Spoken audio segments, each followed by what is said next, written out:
Silas Marrow thought he knew his son, but when he uncovered Evan Marrow's hidden basement secrets, he realized he wasn't living with a troubled teen, he was living with a predator. Detective Silas Marrow returned home on a gray October evening, believing the day was finally behind him.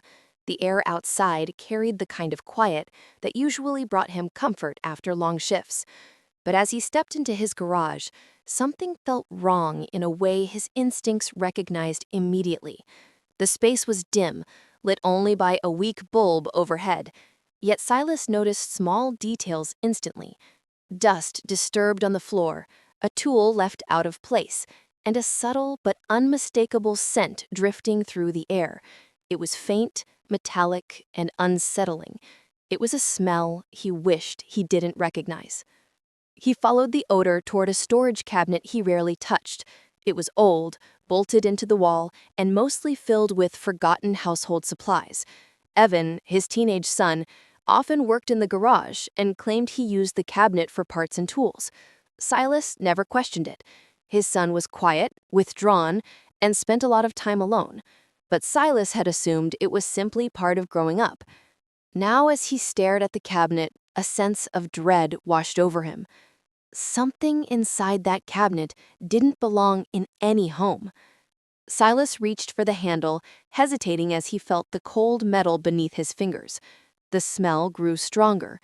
He forced the cabinet open, bracing himself without knowing why, and then the breath left his lungs. Inside, wrapped in uneven layers of plastic and duct tape, were objects he recognized not just as evidence, but as pieces of open cases he'd worked tirelessly to solve, items that belonged to people who had vanished from Brookhaven over the last year. A torn necklace pendant, bent out of shape as if pulled violently, a cracked pair of glasses with one lens missing, a strip of fabric stained dark in a way Silas didn't want to accept. Each piece matched descriptions from families who had begged him for answers he had never been able to give. His vision blurred as he pulled out a journal wedged behind the items. It was thick, overused, and marked with frantic pen strokes. Silas opened it, and his heart seemed to stop. The handwriting was unmistakably Evan's. Inside were entries detailing locations, times, victim habits, and patterns Silas remembered discussing during team meetings, discussions his son shouldn't have known in this level of detail. Each paragraph described observations that no regular teenager should have had access to. Silas felt the walls close in around him. Memories rushed through his mind. Evan's growing obsession with true crime stories, his habit of asking specific questions about cases, his late-night disappearances, and the chilling, calculated calm he displayed whenever community alerts were issued.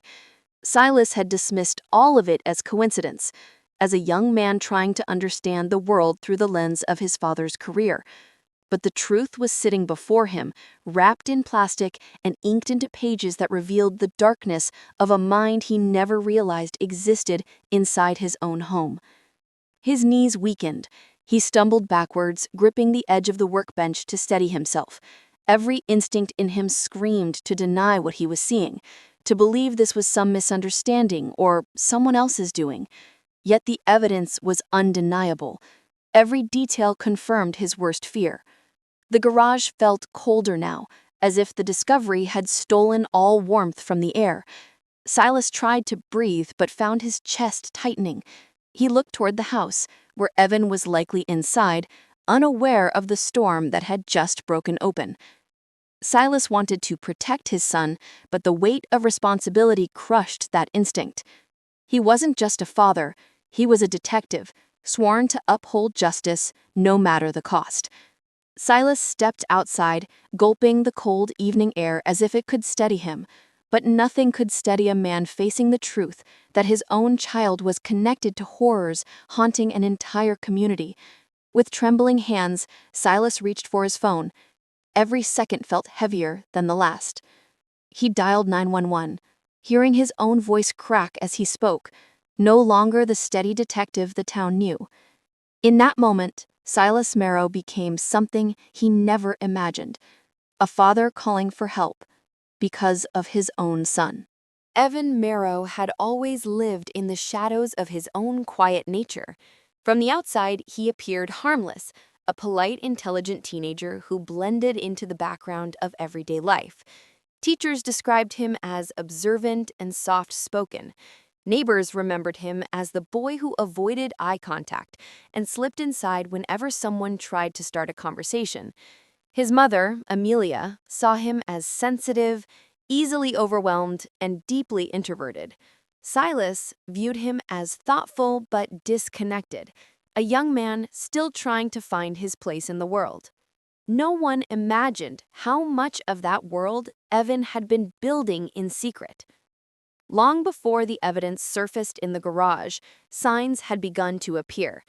They weren't loud or dramatic, they came quietly, in ways easy to dismiss. Evan started spending more time alone, claiming he preferred the basement because it was quiet and cool. He sat for hours in front of his computer, consuming endless streams of interviews, case studies, and crime documentaries.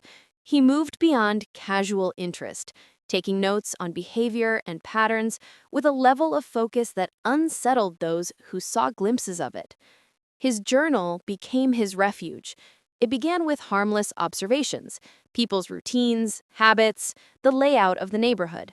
Over time, the entries shifted into detailed breakdowns of how someone could move unnoticed, how predictable people were when following daily patterns, how easy it was to approach strangers without raising suspicion.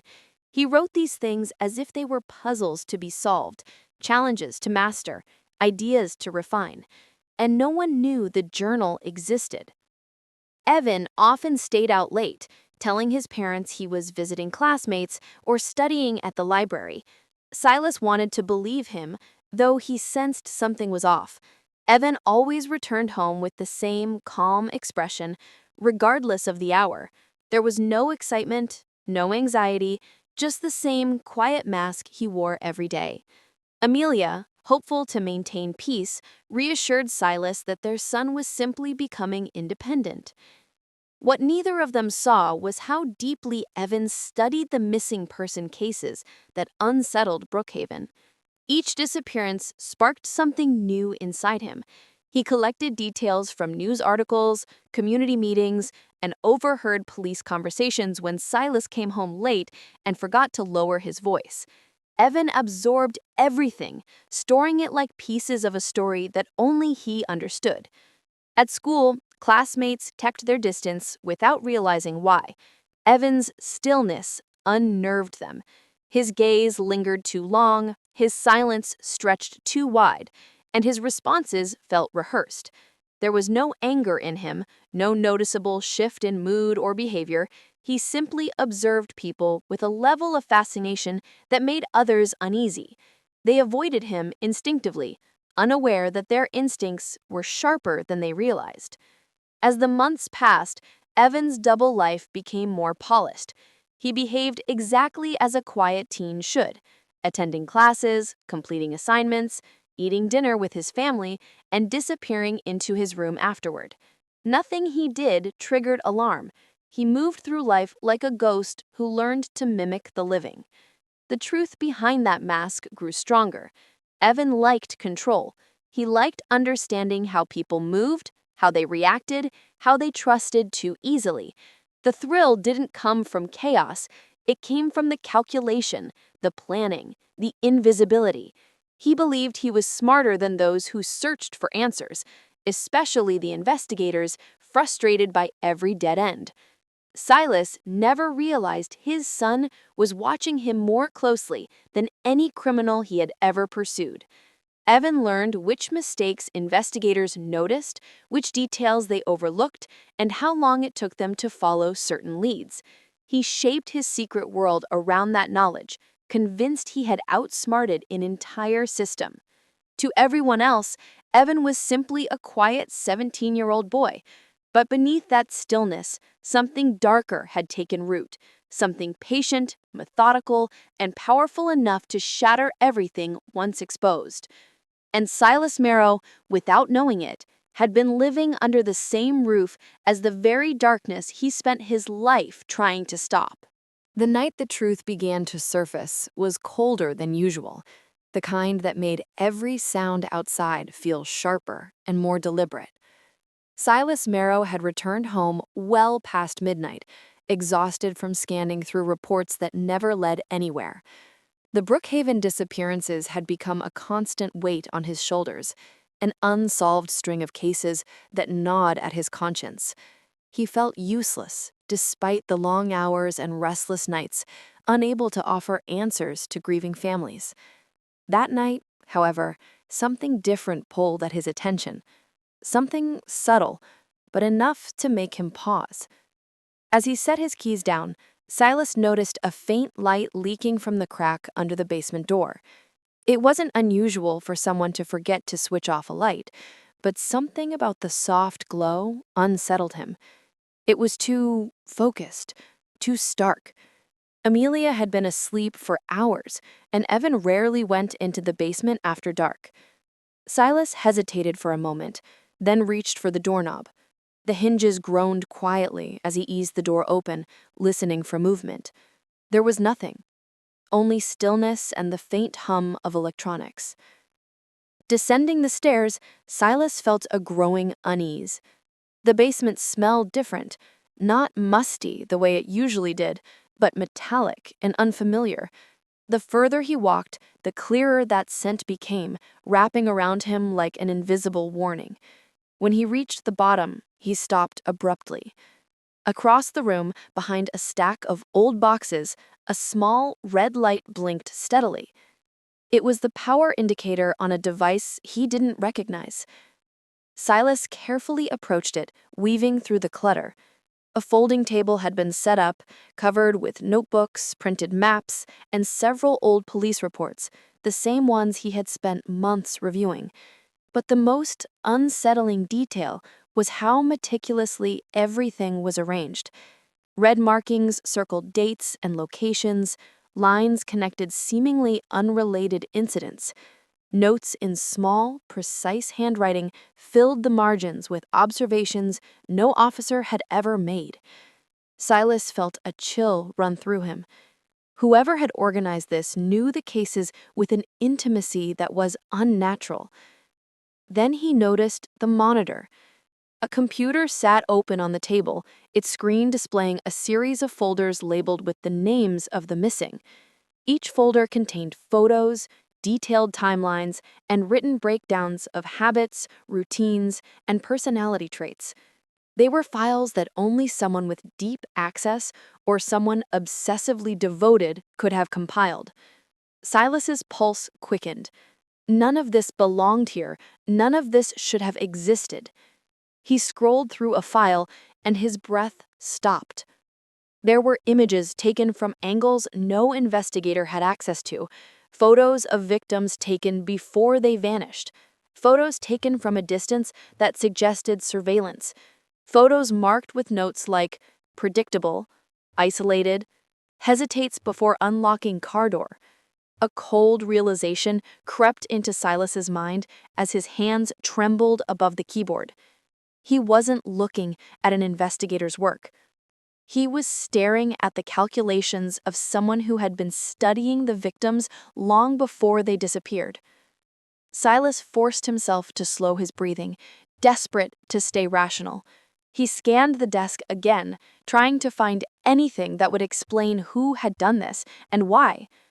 That was when he noticed the journal tucked neatly under the maps. It was the same type of notebook Evan always carried to school. He opened it carefully, the pages thick with ink. What he saw inside shattered every piece of calm he had left. There were descriptions written in Evan's familiar handwriting, cold, analytical descriptions of people's fears, their weaknesses, how easily they could be approached. Some entries included sketches of locations that matched the abduction sites. Others were lists of potential targets, each crossed out, except for one name circled repeatedly. Silas felt the room tilt as he stared at it. He looked around the basement again, at the maps, the reports, the surveillance photos, the journal. Each piece fit together with horrifying clarity. This wasn't the work of a stranger sneaking into their home. This was the work of someone who lived there, someone he had raised, someone he thought he understood. Silas stepped back from the table, unable to process the weight of what he had discovered. The reality pressed against him with such force that he struggled to breathe. Every instinct, every trained reflex told him the same terrifying truth. His son had been watching the victims, tracking them, understanding them. And Silas Marrow finally understood why the investigation had never progressed. The answers hadn't been out in the town, they had been buried beneath his own home, festering quietly in the mind of the boy he loved. The horrifying secret he had never imagined was finally staring back at him. Silas Marrow barely slept after discovering the basement setup, choosing instead to sit in the dark living room, staring at nothing while the truth rippled through him in waves. Every memory of Evan from childhood to adolescence replayed in his mind with a new and terrifying context.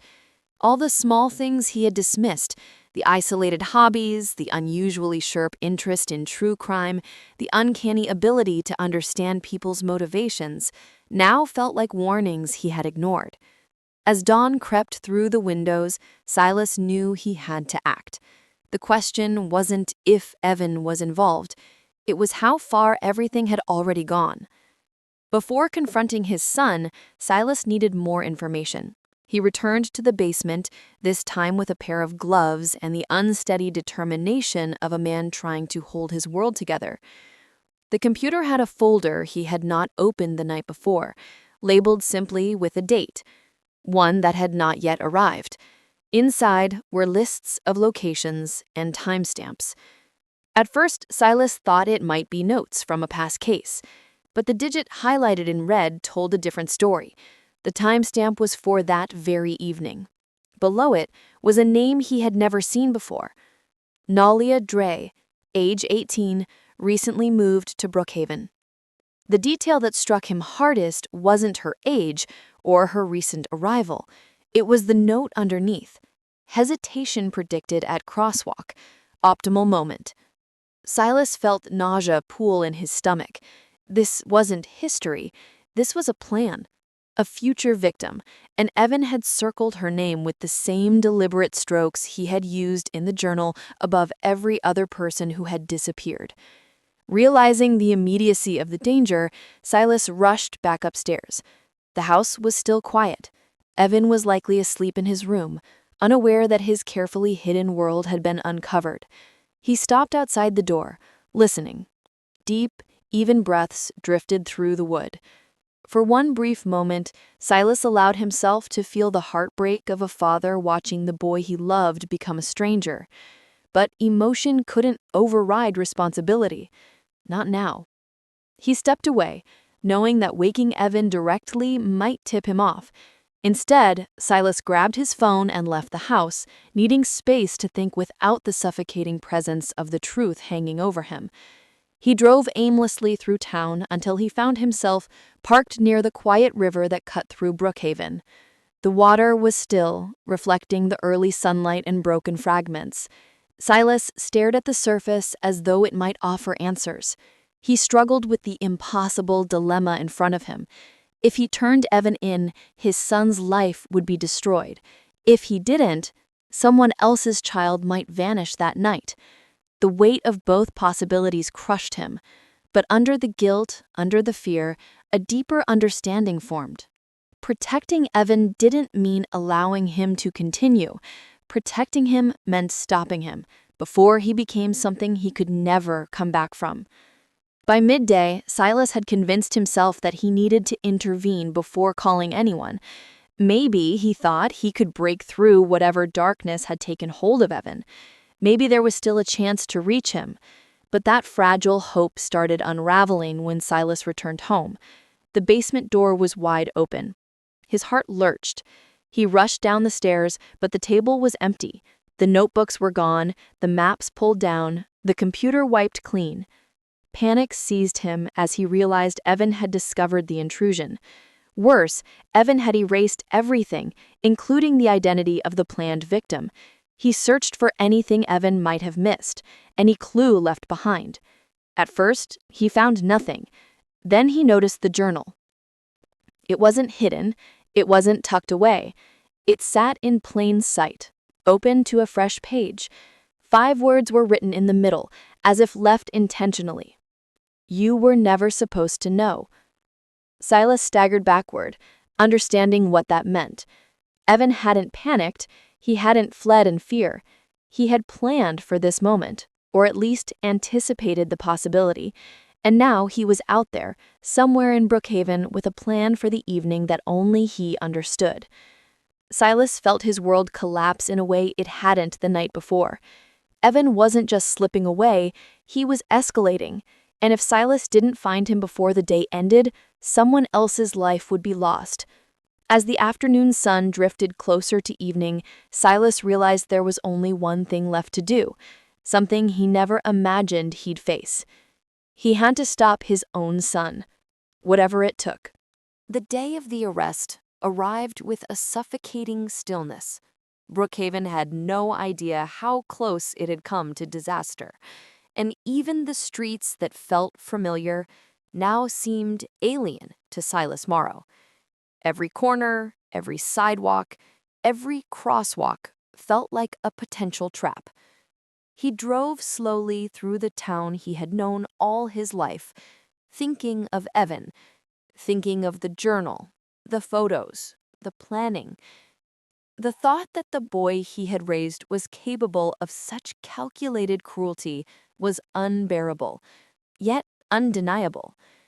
Silas had spent years protecting the community, and now he faced the ultimate test, protecting it from his own son. Evan had not been seen since the basement discovery. Silas feared he was moving according to the plan outlined in the files he had found. The authorities had been alerted, but Silas knew that only he understood the mind he had helped shape. He arrived at the small clearing near the river, the area most referenced in Evan's notes.